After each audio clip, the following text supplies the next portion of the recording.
But first up, a photograph of one of the ocean's most endangered species has been released. Now, this little-known fish is a blobfish, and it's currently being caught up and killed in the nets of crab fishermen off the coast of southeastern Australia. Now, looks like John Prescott. Oh, you spoilt it now. Now, it's arguably not the most photogenic of creatures, but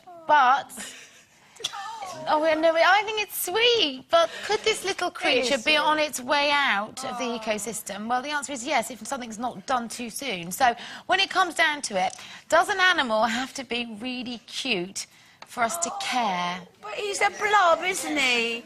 Is he called a blob? It's a blobfish, yeah. He's a blobfish. Oh, save all blobs, that's what I say. Well, yeah, you know, I think he's good. It doesn't matter if he's not as handsome as some fish might be. Oh, look, he's not as handsome, but isn't he gorgeous? He looks a bit sad, doesn't he? He looks very sad, doesn't he? He looks like something from Wallace and Gromit. Do you know what? Yeah, you don't have to be pretty, do you? You just have to be saved. Well, a little bit prettier than that wouldn't help, would it? I mean, really. It doesn't matter. It would help. Well, no, I mean, I like all animals, but I've got to say, I do prefer mine a little bit more furry than that, to get the R factor. I mean, it looks like a big bogey, doesn't it? It does! He's cute and all that, but he looks like a big...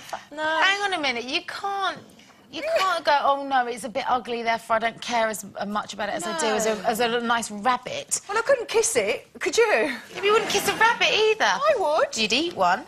You wouldn't kiss it. People but you get those they have pictures in the paper, don't they, of cats and dogs with no hair, and they always say this is the ugliest dog. Yeah. And, you know, and they're still cute because they're just cute animals, but there are some animals, there are some living things that are just so repulsive and vile. It doesn't matter what they look like, you just want to kill them all. Are you talking about men or animals? No, I'm not talking about men. No, I'm talking mainly about cockroaches. Oh, yeah. Because they're just so disgusting, aren't they? And actually, when you look at them, you look at their shells, the colours are beautiful. I mean, they are. They, you know, but just everything that they are and they represent is so horrid, you just want to stamp them out, don't you? Oh, no. Yes, you do. Yes, I don't. Yes, you do. Mosquitoes, you don't want a mosquito, do you? Oh, come on. No, you see. Let's be Buddhist about this and just put them outside. OK, also in the news, a student who was taking a class in the... Oh, this is a cracker. Taking a class at the Metropolitan Museum of Art in New York has accidentally damaged one of the world's most revered paintings worth £80 million. Can you imagine? Whilst admiring Picasso's The Actor, which is the painting you can see there, this poor woman took a tumble and fell into the painting, leaving a 6-inch tear in the bottom right-hand corner. Now, it's hoped that the painting can be restored before a Picasso exhibition in April. It's also thought that it could have halved the value of the painting. Oh, dear. Imagine going home that night and thinking, oh, so, ladies, are we the proverbial bull in a china shop? Are we clumsy? Just a bit. That would be me, being very clumsy amongst paintings. And, £40 million worth of damage? Yes, possibly. I'm getting better, I have to say, but I was very, very clumsy growing up as a girl. And I still do. You know when you get those awful days where you think, right, I'm going to wash up, and I drop a plate, and I'm like, ooh, pick it up, and then I do it again. And you just get so cross with yourself. You're like, for God's sake, because you can't believe you're being so clumsy. It makes you cross when you get older. But as I was younger, my mum had lots of ornaments around, and I did the occasional dusting chore at home. And I remember knocking something off and not sleeping for about 3 nights because I was so petrified of actually having to come clean.